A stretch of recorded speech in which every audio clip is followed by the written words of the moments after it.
But first, Singapore regulators have issued an advisory on agentic AI platform OpenClaw, citing limited built-in security controls like authentication gaps.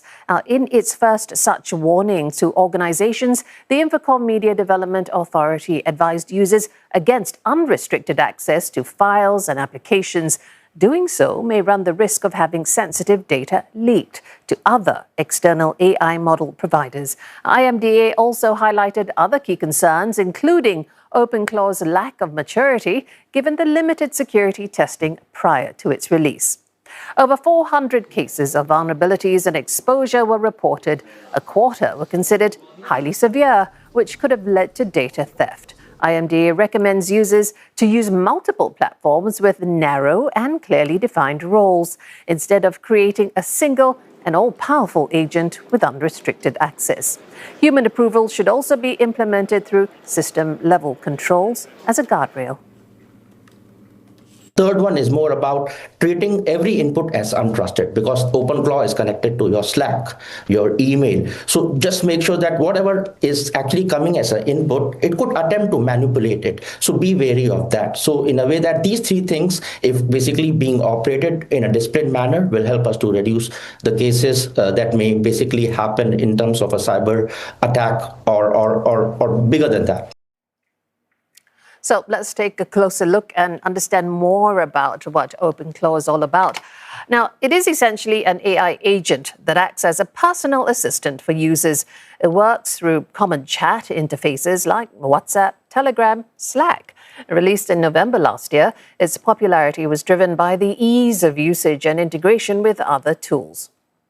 Now, OpenClaw can automate and carry out everyday tasks. These include compiling research from websites, drafting emails, and even coordinating schedules. Beyond this, it can also be used to support highly advanced real-world workflows, like responding to customer inquiries. Users of OpenClaw include tech developers, companies, and the general public.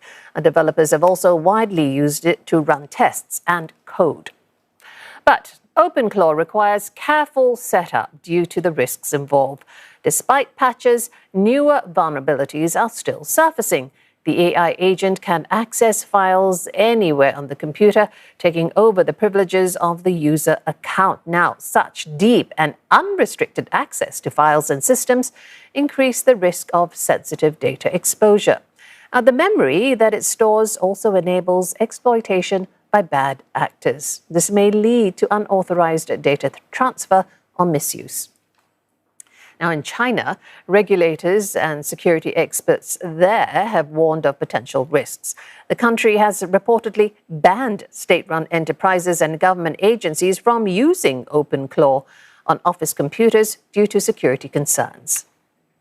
So for more, we're joined by Andrew Mahoney, Head of Cyber Risk Solutions Asia at Aon. Hi, Andrew. Nice to have you with Jill. us. Good to be with you. Look, sounds pretty serious here. These core security breaches and concerns of OpenClaw. What's most worrying to you? Yeah, look, I think you touched on the ease of usage, the ease of access to the tool. That is all wonderful, but with that comes risk.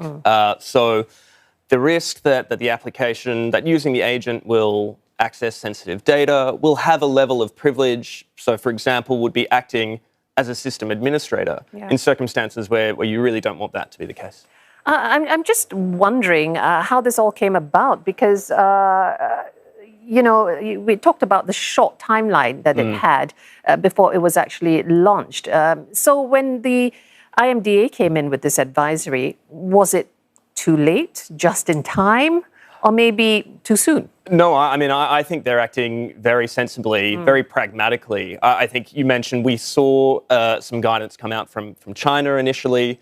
The widespread popularity, the virality of this agent means that there is a need for practical guidance. And I think its free and open source nature will mean that there are a lot of organizations that are gaining access, reaching out to use this tool, but may not have those proper guardrails in place. So where does the buck stop? Is it the user responsibility, regulations need to come in, or everybody kind of needs to work together on this? I think that's an important point when it comes to an agent like this. the buck is very much going to stop with the organization that is using it. You can't really rely on going to OpenClaw to say, hey, something went wrong here. That is going to sit with you if you are deploying that. But obviously the regulator is serving its function in making sure that those risks are well known. So is that the role that the regulator should play? Like IMDA, does it commonly issue such kind of advisories for emerging tools like this? I think the IMDA is regularly putting guidance out there, but probably in more broad terms or at a slightly higher level generally. This was really quite specific and again, I think quite pragmatic in terms of the steps that an organisation or an individual can take to limit their exposure to OpenClaw and the risks associated with OpenClaw. Well, it kind of says something though, doesn't it? That they've come out and said this. Does it tell us about, a bigger concern that perhaps governments should have regarding the usage of such agentic tools?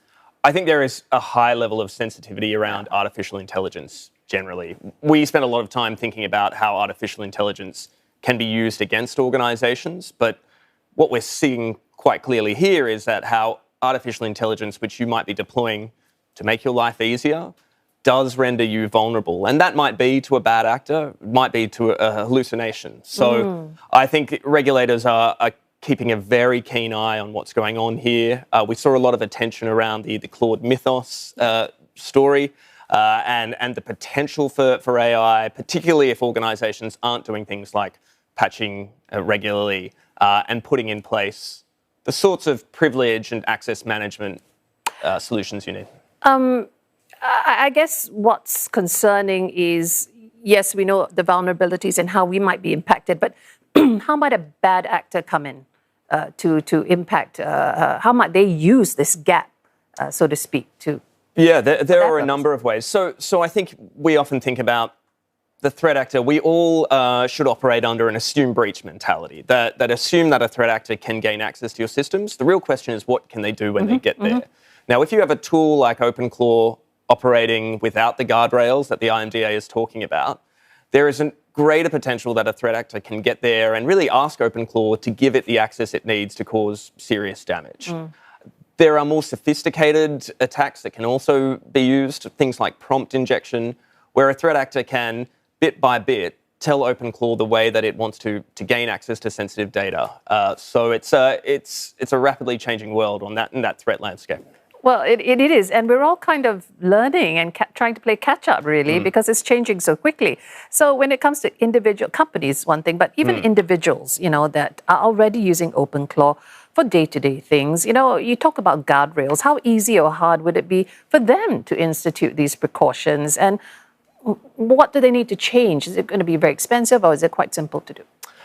I don't think it's a matter of expense. It's really a matter of using tools like this in as limited and reasonable a fashion as you can. So try not to give it all the access that it might want, that it might have the capacity to use, to deploy it in sensible and limited circumstances.